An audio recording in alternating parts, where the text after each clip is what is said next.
नमो भगवते वासुदेवाय। जय जगन्नाथ दर्शक बंधु, आज आसतु आलोचना करबा एही वीडियो रे आपण मानकर जहाँ अनेक दिन प्रश्न रही जे संध्या पूजा रे आमे ठाकुरंक श्रीअंगरु तुलसी बेलपत्र फूल एसबू को काढ़ा ना एवं एसबू को प्रकृत में केवे कढ़ा उचित, कौन रही तार नियम, कौन रही पछरे तात्विक कथा, प्रकृत में केउटा विधि से संपर्क में आलोचना करबा। आपण मैंने प्रश्न करते श्री नारायण श्रीअंगरु शालग्राम हूँ बा श्रीमन नारायण एकाकी मूर्ति हूँ, जदि आपण तुलसी लगी करिछंती लक्ष्मी नारायण मूर्ति और चित्रपट रे तो तुलसी लगी करा जाए नहीं, धड़ा बा हलदिया रंगर फूल लगी करा जाए।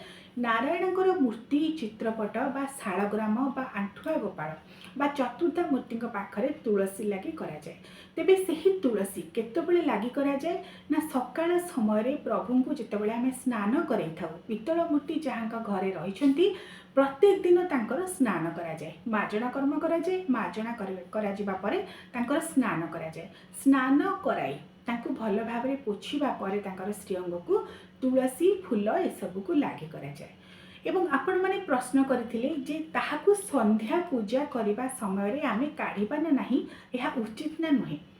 दर्शक बंधु, प्रकृत कथाटी हेउछि आमर दिन रे 5टी समय रे आमे पूजा करि परिबा बोली मु पूर्वरु वीडियो अपलोड करिछि। जे गोटे हेउछि ब्रह्म मुहूर्त, गोटे हेउछि सकाळ पूजा 9टा मध्य रे, गोटे हेउछि मध्याह्न 12टा पूर्वरु पूजा, आ गोटे हेउछि अपराह्न पूजा 3टा परे 4:30 मध्य रे, एवं आउ गोटे पूजा हेउछि संध्या पूजा सूर्यास्त पूर्वरु, तत् सहित रात्र पहुड़कालीन पूजा 6टी पूजा दिन मध्य रे आपण माने करि परिबे।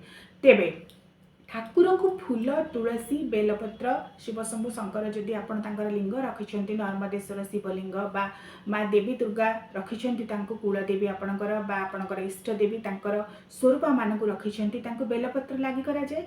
प्रत्येक दिन श्रीहरि नारायण विष्णु एवं तांकर अंशावतार मानकु तुलसी लागि करा जाए।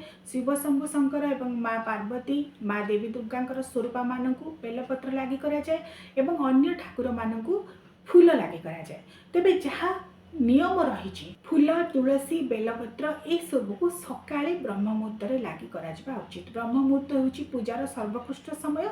जदि ब्रह्म मुहूर्त आपण माने पूजा करि पारुनांती, अंततः सकाळ 8टा 9टा मध्य पूजा सारबा को चेष्टा करिवे, जहाकू सकाळर द्वितीय पूजा बोली कहा जाए। तेबे जेहेतु सकाळ समय रे ही गाधोई सारिबा परे तुलसी बेलपत्र तोड़ा जाए एवं फूल मध्य ठाकुर को लगी करा जाए। सकाळ समय जो फूल तोड़ा जाए जहाँ सद्य सतेज थाए, सूर्य किरण पड़ी न थाए, से सद्य सतेज फूल तुलसी बेलपत्र एसबू को सकाळे तोड़िबा परे ठाकुर को स्नान कराइबा परे आमे लागी कराई थाउ। दिवसर अन्य कौनसी समय रे मध्याह्न हेउ बा अपराह्न हेउ बा संध्या समय हेउ शास्त्र निषिद्ध करा जाइछि जे फूल तुलसी किबा बेलपत्र को सकाळ समय व्यतीत अन्य कौनसी समय रे तोड़ा जिबा उचित नुहे। तेणु संध्या समय रे जदि आपण माने पूजा करबा को चाहुछंती, ठाकुरंक श्रीअंगरु जे तुलसी बेलपत्र फूल लागी होइथिबो सकाळ समय रे ताहाकू उलागी करिवे नाही, अर्थात तांकू श्रीअंगरु काढ़िबे नाही। कहीं श्रीहरि नारायण विष्णुकर पूजा जो मैंने प्रत्येक दिन करुछंती तांकर श्रीअंगरे तुलसी लगी करा जाए। सही तुलसी को जदि आपण संध्या पूजा रे काढ़ी देबे ताहाले ता परदिन पर्यंत आपण तुलसी लगी कराई परिबे नाही, कारण शास्त्र रे मध्याह्न समय रे अपराह्न समय रे संध्या पूर्वरु हेउ बा संध्या परे हेउ बा रात्र समय रे हेउ तुलसी तोड़िबा पाई संपूर्ण भाव में बारण करा जाइछि, यह निषिद्ध। सेतिपाई जेउ तुलसी श्री नारायण श्रीअंगरे सकाळु स्नान कराइबा परे आपण माने लागी कराइथिबे ताहा सेही परि रहिथिबो। संध्या पूजा रे ताकू काढ़िबे नाही। ता परदिन सकाळ समय रे जेतेबेले प्रभु को आपण माने स्नान कराइबे निद्रारु उठाई, ता पूर्वरु स्नान करिबा पूर्वरु आपण तांकर श्रीअंगरु तुलसी काढ़िबे, माजणा करिबे, स्नान कराइबे, ता परे ही भल भाव में तांकर श्रीअंग को पोछी चंदन देबे, तुलसी देबे, फूल देबे। लोक अनेक वीडियो रे कहिसेंती संध्या पूजा करबा समय ठाकुरंग श्रीअंगरु तुलसी काढ़ी देबा उचित, फूल काढ़ी देबा उचित। जदि आपण ठाकुरंग श्रीअंगरु संध्या समय फूल तुलसी बेलपत्र ए सब को काढ़ी देबे सकाळ पर्यंत आ देई परिबे नाही, कारण संध्या समय ए सब को तोड़िबा को निषिद्ध करा जायछि। तेणु जेहेतु आपण तोड़िबे नाही ठाकुरंग किपरि लागि कराइबे, तेणु ରାତିରେ ବା ସନ୍ଧ୍ୟା ସମୟରେ ଠାକୁରଙ୍କ ଶ୍ରୀଅଙ୍ଗରୁ ଫୁଲ ତୁଳସୀ ବେଲପତ୍ର କାଢ଼ିବେ ନାହିଁ।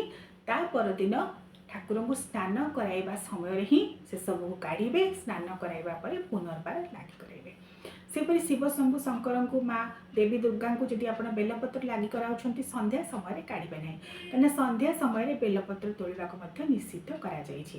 ଶ୍ରୀହରି ନାରାୟଣ ବିଷ୍ଣୁ ତାଙ୍କୁ ତୁଳସୀ ଲାଗି କରାଇବାର ଯେଉଁ ନିୟମ, ଶିବ ଶମ୍ଭୁ ଶଙ୍କର ମା ପାର୍ବତୀଙ୍କୁ ବେଲପତ୍ର ଲାଗି କରାଇବାର ମଧ୍ୟ ସେହି ନିୟମ, ଏବଂ ସେହି ନିୟମଟି ହେଉଛି ସକାଳ ସମୟରେ ହିଁ ସଦ୍ୟ ସତେଜ ତୁଳସୀ ବେଲପତ୍ର ଫୁଲ ଏସବୁକୁ ତୋଳିବେ, ଠାକୁରଙ୍କୁ ଲାଗି କରାଇବେ।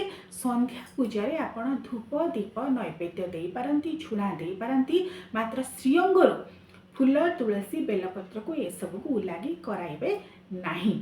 କାହିଁକି ନା ଏସବୁକୁ ଉଲାଗି କରାଇବା ଦ୍ୱାରା ପୂଜା ଅସମ୍ପୂର୍ଣ୍ଣ ହୋଇଥାଏ ବୋଲି ବିଶ୍ୱାସ କରାଯାଏ। ଏବଂ ପ୍ରଭୁ ନାରାୟଣ ତାଙ୍କ ଶ୍ରୀଅଙ୍ଗରେ ଯଦି ତୁଳସୀ ଲାଗି ହୋଇକି ରହିଥାଏ ସେ ସନ୍ତୁଷ୍ଟ ହୋଇଥାନ୍ତି। ସେହିପରି ଶିବ ଶମ୍ଭୁ ଶଙ୍କର ଏବଂ ମା ଶକ୍ତି ବେଲପତ୍ର ଲାଗିବା ଦ୍ୱାରା ସନ୍ତୁଷ୍ଟ ହୋଇ ରହିଥାନ୍ତି। ତେଣୁ ଏସବୁକୁ ପୁନର୍ବାର ତୁଳସୀ ବେଲପତ୍ର ଲାଗି କରାଇବା ପର୍ଯ୍ୟନ୍ତ ତାଙ୍କର ଶ୍ରୀଅଙ୍ଗରୁ ଉଲାଗି କରିବେ ନାହିଁ। ସମସ୍ତଙ୍କୁ ଅନେକ ଅନେକ ଶୁଭେଚ୍ଛା ଏବଂ ଅଭିନନ୍ଦନ। ଓମ୍ ନମୋ ଭଗବତେ ବାସୁଦେବାୟ।